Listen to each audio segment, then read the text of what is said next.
اردو کتاب لال و گل، مصنف حضرت مولانا انظر شاہ صاحب کشمیری۔ تذکرہ مرشد فتح پور حضرت الحاج مولانا شاہ وسیع اللہ صاحب رحمۃ اللہ علیہ فتح پوری۔ آج سے تقریباً ایک صدی پہلے ہندوستان کے کونے کونے میں خانقاہیں آباد اور ہو حق کے نعروں سے معمور تھیں۔ یہ اسلام کے اس خاص رخ کا پتہ دیتی ہیں جس کا تعلق تعمیر باطن سے ہے۔ تصوف غلط کار صوفیہ کے کردار کے نتیجے میں بہت بدنام ہو گیا۔ دوسری جانب حافظ ابن تیمیہ اور ان کے شاگرد حافظ ابن قیم نے اپنے وفور علم اور زور قلم سے تصوف پر وہ ضرب کاری لگائی کہ آج بھی منکرین تصوف ان ہر دو فخر روزگار شخصیتوں کے تنقیدی لٹریچر کے خوشچی ہیں، حالانکہ دونوں حقیقی تصوف کے منکر نہیں۔ اور کیسے منکر ہوتے جبکہ قرآن و سنت میں تصوف کی بنیادی اصطلاحات کا ذکر اور ان کی اہمیت کو واشگاف کیا گیا ہے۔ بلکہ ابن تیمیہ میں تو اہل نظر کو تصوف کی لہریں معجزن نظر آتی ہیں۔ شاہ مصر کو جس وقت وہ اسلام دشمن طاقتوں کے مقابلے کے لیے اپنی پرزور حفاظت سے مستعد کر رہے تھے اور مصر کا یہ کج کلاہ افسردگی کا ڈھیر بنا ہوا تھا، تو ابن تیمیہ نے 3 بار قسم کھا کر کہا کہ آپ حملہ کیجئے، آپ کامیاب ہوں گے۔ مایہ ناز شاگرد ابن قیم نے لقمہ بھی دیا کہ انشاءاللہ کہہ لیجئے، مگر ابن تیمیہ نے سنی انسنی کر دی۔ جنگ ہوئی اور شاہ مصر کو فتح نصیب ہوئی۔ کہا جاتا ہے کہ یہ ابن تیمیہ کا کشف تھا، مگر جب تصوف کو گورکھ دہندہ بنا دیا گیا اور بدعات و محدثات اور غلط افکار کا گرد و غبار اس کے چشمِ صافی پر تہبتِ جمنے لگا تو ابن تیمیہ اور ابن قیم کو پرستار سنت کا مظاہرہ کرنا پڑا۔ ہندوستان میں بھی تصوف پہنچا اور حضرت مخدوم شیخ علی حجویری المعروف بہ داتا گنج بخش الدفین بہ لاہور اس کے شیریں نغمے ہندوستان لے کر پہنچے۔ اس قدسی صفت انسان نے کشف المحجوب کے نام سے کتاب بھی لکھی۔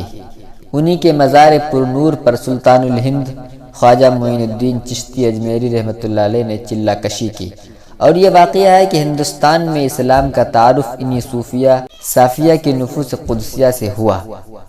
تاہم اس کا بھی انکار نہیں کیا جا سکتا کہ غلط کردار افراد حلقہ صوفیہ میں داخل ہوتے رہے اور اپنی غلط روی سے تصوف جیسے انمول موتی کی رسوائی کا موجب بنے۔ تاہم بدعات کی آندھیوں میں سنت کے چراغ بھی ٹمٹماتے رہے۔ بعض خانقاہوں سے توحید کے سریلے نغمے، اتباع سنت کی نسیم سحر، تزکیہ باطن کی شمیم انگیزیاں اور تقویٰ کی بھینی بھینی خوشبو مشام دل و جاں کے لیے بہجت افزا ہے۔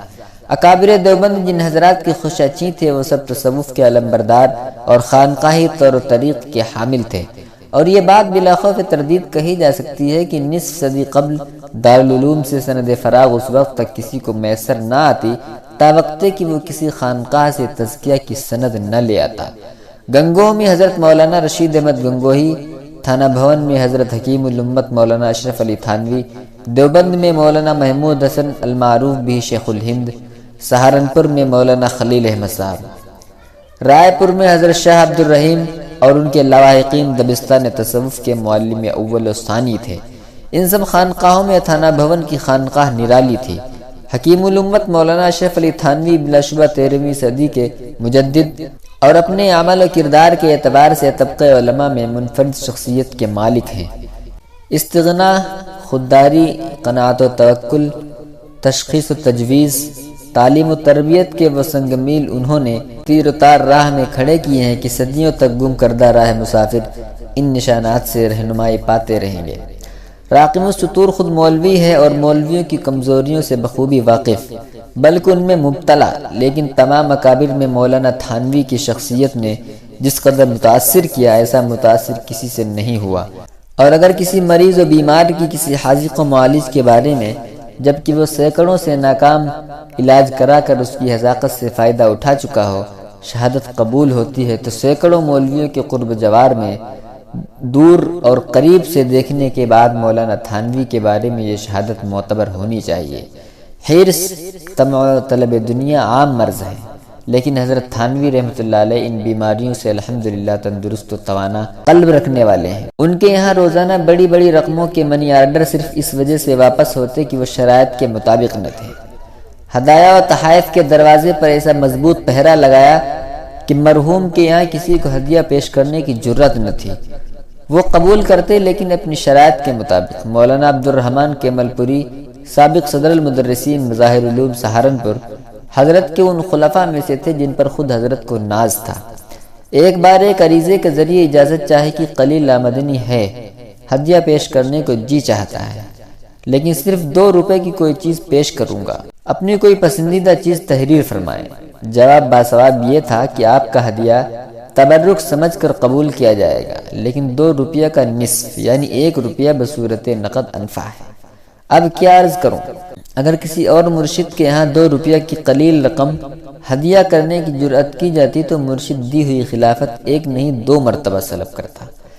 مولانا تھانوی رحمۃ اللہ علیہ ایک بار ڈھاکہ تشریف لے گئے۔ نواب ڈھاکہ ان سے عقیدت و ارادت رکھتے تھے۔ سیکریٹری استقبال کے لیے آئے۔ حضرت تھانوی نے فرمایا کہ خود نواب صاحب کیوں نہیں آئے؟ تو غیر تربیت یافتہ اس سیکریٹری نے کہا کہ کنواں پیاسے کے پاس نہیں پہنچتا بلکہ پیاسا کنویں کے پاس آتا ہے۔ مطلب اس منطق کا یہ تھا کہ آپ ضرورت مند ہیں، نواب تک چل کر پہنچیے۔ نواب محتاج نہیں ہے کہ آپ تک پہنچنے کی زحمت گوارا کرے۔ حضرت نے اس کا مان دندان شکن جواب دیا کہ ضرورت کی 2 چیزیں ہیں، دین اور دنیا۔ دنیا بقدر ضرورت ہمیں میسر ہے اور خدا تعالیٰ نے دولت دین بھی میسر کی ہے، گویا کہ ہم دونوں شعبوں کو رکھتے ہیں۔ تمہارے نواب کے پاس دنیا تو ہے لیکن دین نہیں۔ ہم دنیا میں ان کے محتاج نہیں اور وہ دین میں ہمارے محتاج ہیں۔ اگر تمہارا قضیہ صحیح ہے تو نواب پیاسے ہوئے اور ہم کنویں۔ یہ فرمایا اور الٹے تھانہ بھون لوٹ گئے۔ اس کردار کا مظاہرہ تھانہ بھون کا یہ فقیر غیور ہی کر سکتا تھا۔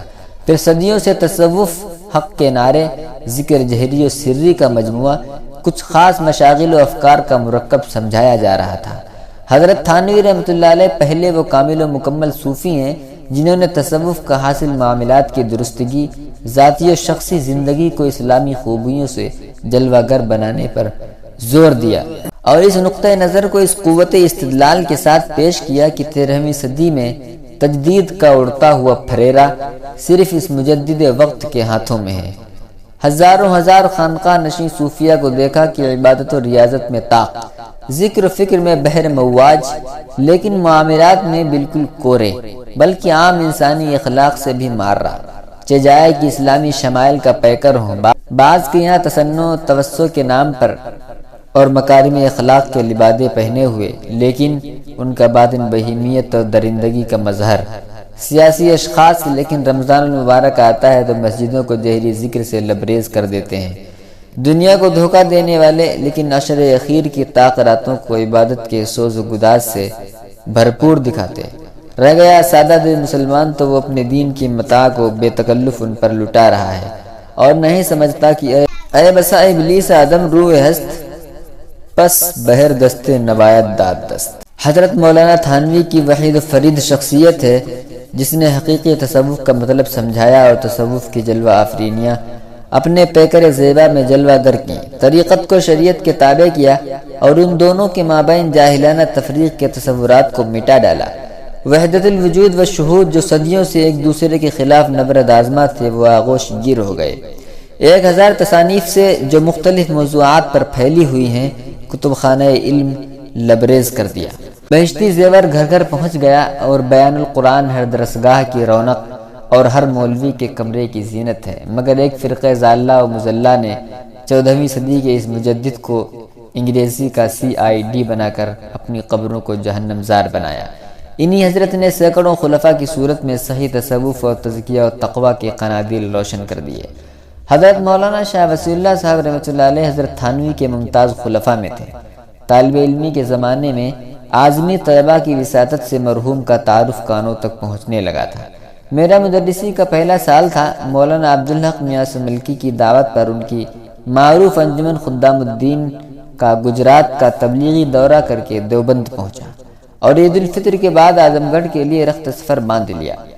اب میں اسے راز نہیں رکھنا چاہتا کہ یہ مجھ ضم و ہمت کی طویل مسافرت ایک اور شخصیت کی کشش میں تھی، لیکن پردہ اس پر فتح پور تال نرجا کا ڈالا گیا تھا۔ مدراس کے ایک طالب علم محمد شریف مدراسی میرے رفیق سفر تھے جو اتفاقاً ہولٹ واقع ہوئے تھے۔ غالباً دوسری صبح کو گھوسی اسٹیشن پر اترا۔ حسن اتفاق کی وہاں دارالعلوم کے کچھ قدیم و جدید طالب علم مل گئے جنہوں نے ہاتھوں ہاتھ لیا۔ کشمیری نسل ہونے کی بنا پر میں چائے کا بے حد عادی ہوں اور غالب کی روح کو دعا دیتے ہوئے یہ کہہ کر پیالی پی لیتا ہوں، میں سے غرض نشاط ہے کس روح سیاہ کو، میں سے غرض نشاط ہے کس روح سیاہ کو، ایک گو نہ بے خودی مجھے دن رات چاہیے۔ مگر عجیب بات ہے کہ شاہ گنج سے تا گھوسی مجھے کہیں چائے میسر نہ آئی۔ چائے کا خمار، سر کی گرانی، جسم کا کسل اٹھائے ہوئے میں اسٹیشن پر اترا۔ ان طلبہ کو دیکھ کر جان میں جان آئی کہ یہ چائے کا کوئی انتظام کریں گے، مگر یہ اللہ کے بندے بجائے چائے کے خربوزے لے دوڑے جو بالکل ہرے ہرے اور دیکھنے میں کچے معلوم ہوتے تھے۔ قہر درویش برجان درویش، بہزار ناگواری طبع انہیں کھانے کے لیے بیٹھا تو کام و دہن شیرینی سے چپک گئے۔ اتنے شیریں، اتنے میٹھے، اتنے ذائقے دار خربوزے اب تک کھانے میں نہ آئے تھے۔ یہ اعظم گڑھ کے مشہور گاؤں ادری کے خربوزے تھے۔ ان طلبہ سے مقصد سفر بیان کیا تو انہوں نے بتایا کہ یہاں سیٹھ عبدالرب صاحب حضرت شاہ وصی اللہ صاحب کے مسترشد خصوصی ہیں، جو واردین و صادرین کو اپنے انتظام کے تحت فتح پور تال نرجہ پہنچاتے ہیں۔ چھوٹے چھوٹے دیہات کی عجیب بات ہے کہ جہاں کسی کے پاس چند پیسے ہوئے اسے سیٹھ کہنے لگتے ہیں۔ عام آبادی غریبوں کی ہوتی ہے، دوسرا کوئی دولت کے اعتبار سے ممتاز ہوا تو سیٹھ سے اس کی شہرت ہو گئی۔ عبدالرب صاحب اچھے خاصے بیوپاری تھے، ان کے یہاں پہنچا، حسن خلق سے پیش آئے، ناشتے کا انتظام کیا جس میں پورب کی مشہور سوئیاں بھی تھیں، چائے بھی پلائی جو بدذائقہ نہ تھی۔ اور جب انہیں یہ معلوم ہوا کہ میں حضرت مولانا شاہ وصی اللہ صاحب کا استاد زیادہ ہوں اور دارالعلوم کا مدرس، تو اپنے خصوصی گھوڑے تانگے میں جو قدیم بگھی کی شکل کا تھا مجھے فتح پور تال نرجہ روانہ کر دیا۔ دوپہر کے کھانے تک میں فتح پور پہنچ گیا۔ خیال یہ تھا کہ مولانا وصی اللہ صاحب مرحوم لمبے چوڑے آدمی ہوں گے، گورا چٹا رنگ ہوگا، طویل داڑھی ہوگی جو سینے تک پہنچ رہی ہوگی، سر پر گمبھیر زلفوں کا سایہ ہوگا، قد و قامت سے بڑھا ہوا کرتا ہے، آنکھوں پر چشمہ جس کے عقب سے ان کی اسرائیلی آنکھیں جھانک رہی ہوگی، سونٹا بدست اور دوسرے ہاتھ میں 1000 دانہ تسبیح۔ لیکن ہائے، میں یہ کیا دیکھ رہا تھا؟ ایک پست قامت انسان، گٹھا ہوا جسم، سر پر 4 گوشہ ٹوپی، کرتے کا گریبہ کھلا ہوا، نہ تسبیح کی جھنکار نہ ہو حق کی للکار۔ کمرے میں تنہا کھڑے ہوئے مجھے دیکھتے ہوئے فرمایا، آئیے تشریف لائیے۔ مرحوم بات کرتے تو منہ کے بائیں میں ایک ہلکا سا خم محسوس ہوتا جو بھلا معلوم ہوتا۔ موصوف ظاہری شکل و صورت کے اعتبار سے نہ خوشنما واقع ہوئے تھے اور نہ جاذب نظر، بلکہ ٹھیٹھے دیہاتی محسوس ہوتے۔ دسترخوان بچھا جس پر مختلف ترکاریوں کے ساتھ چپاتیاں آئیں، وہ بالکل باریک اور ہوائی تھیں، 2 لقمے بھی تکلف سے کرنا پڑتے۔ شام کو مجلس ہوئی تو حضرت کے جذب و جلال کا منظر دیکھنے میں آیا۔ ان کے سامنے کوئی ایسا سامع خصوصی ہوتا جس کا سر مولانا کی جلال کا تختہ مشق بنا ہوتا، کچھ ارشاد فرماتے اور اس شخص کے سر کو کبھی جنبش دیتے، کبھی نیچے کو گرا دیتے، کبھی پیچھے کو دھکیل دیتے۔ بہت جوش آتا تو بات کرتے کرتے اپنی مسند سے تا مخاطب پہنچ جاتے، کبھی کھڑے ہو جاتے، کبھی بیٹھ جاتے۔ عبدالرب صاحب بھی پہنچ چکے تھے۔ مولانا ان کی کسی بات پر بگڑے تو ڈنڈا اٹھا کر ان کی خبر لی۔ میرے لیے یہ تمام مناظر عجیب و غریب تھے۔ خانقاہی رسوم و قیود سے ناشنائی کی بنا پر حد ادب میں رہنے کا خوگر نہ تھا۔ حضرت مرحوم کی نداؤں پر بے اختیار ہنسی آئی، مگر یہ خوف بھی دامنگیر رہا کہ کہیں یہ عصائے موسوی مجھ فرعون پر نہ برسے۔ 1 ہفتے رہنا ہوا، پرتکلف کھانے کھائے، چلتے ہوئے ایک بڑی رقم بطور ہدیہ دی۔ جس چارپائی پر تشریف فرما تھے اس پر چادر تھی، وہ بھی اٹھا کر میری نظر کر دی۔ دیوبند تک کا ٹکٹ لے کر دیا، اپنے 2 خادموں کو ساتھ بھیجا، خربوزوں کا ایک جھابا بھی۔ یہ سب خاطر مدارات استاد زیادہ ہونے کی بنا پر تھی۔ پھر معلوم ہوا کہ حضرت فتح پور کے لوگوں سے ناراض ہو کر گورکھپور تشریف فرما ہو گئے اور بعد چندے گورکھپور کو چھوڑ کر الہ آباد کو اپنا مستقر بنا لیا۔ کچھ سال بعد میں الہ آباد پہنچا، دولت قدے پر حاضری دی تو معلوم ہوا کہ الہ آباد کے بعض اشخاص سے ناراض ہو کر کسی قریبی دیہات میں تشریف لے گئے ہیں۔ مایوس ہو کر لوٹنے کا ارادہ کر رہا تھا کہ اچانک مولانا تشریف لے آئے۔ چند خدام ساتھ تھے جن میں مولوی ظہور الحسن صاحب کسولوی بھی تھے، جو خانقاہ اشرفیہ تھانہ بھون کی نگراں اور حضرت تھانوی کی مطبوعات کو چھاپتے۔ مولانا مجھ سے بغلگیر ہو گئے اور بیٹھتے ہی دریافت فرمایا کہ کیا پروگرام ہے۔ عرض کیا گیا کہ حضرت زیارت مقصود تھی، وہ حاصل ہو گئی، اب واپسی کا خیال ہے۔ اس پر اپنے خاص انداز میں مولوی ظہور الحسن صاحب کو مخاطب ہو کر فرمایا، حضرت اقدس تھانوی اسی پر فرماتے تھے کہ اپنا دل خوش کر لیا، دوسرے کی خوشی کی فکر نہیں کی۔ یہ کہتے ہوئے مولانا دونوں ہاتھ زمین پر ٹیک کر مولوی ظہور الحسن صاحب کی طرف دراز ہو گئے۔ یہ منظر ایسا عجیب و غریب تھا کہ مجھے بے اختیار ہنسی آ گئی، مگر خیر ہوئی کہ سردی کا زمانہ تھا، میں دوشالہ اوڑھے ہوئے تھا، اسی میں لپٹا کر قہقہے کی گونج کو بند کیا۔ غالباً 2-1 روز الہ آباد میں قیام رہا۔ والدہ مرحومہ کو کینسر ہوا تو بمبئی ٹاٹا میموریل لے جانے کی تجویز ہوئی۔ بمبئی میں کرلا میں حضرت بھی تھے۔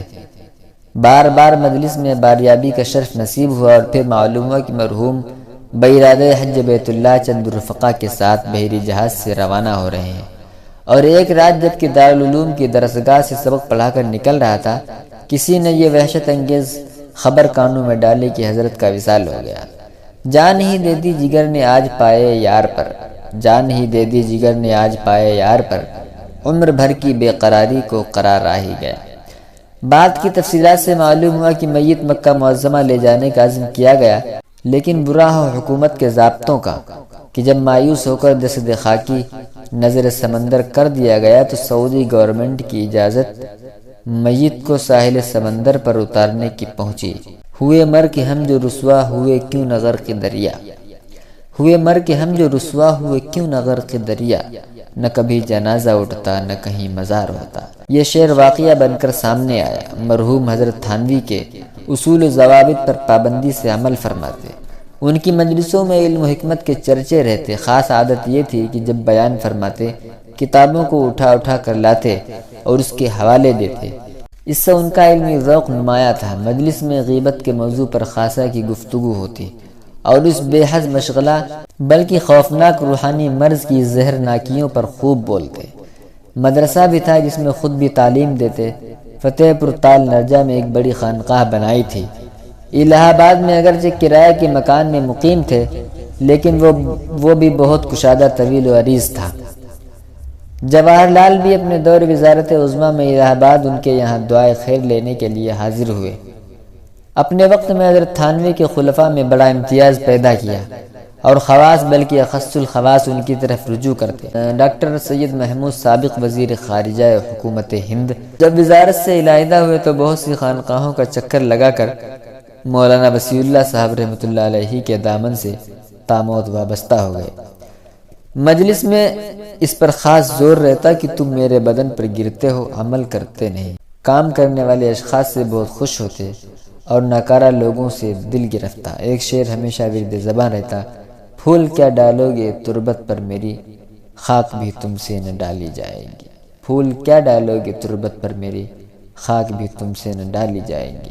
اور واقعتاً اب ان کی خاک نمناک کا پتہ ایسا گم ہے کہ کسی کا یہ شعر حسب حال ہو گیا، تیری گلی کی خاک بھی چھانے کی دل ملے، تیری گلی کی خاک بھی چھانے کی دل ملے، ایسا بھی گم ہوا کہ نہ آیا نظر کہیں، ایسا بھی گم ہوا کہ نہ آیا نظر کہیں۔ اللہ پاک مرحوم کی مغفرت فرمائے، ان کے صدقے میں ہماری بھی مغفرت فرمائے، آمین یا رب العالمین۔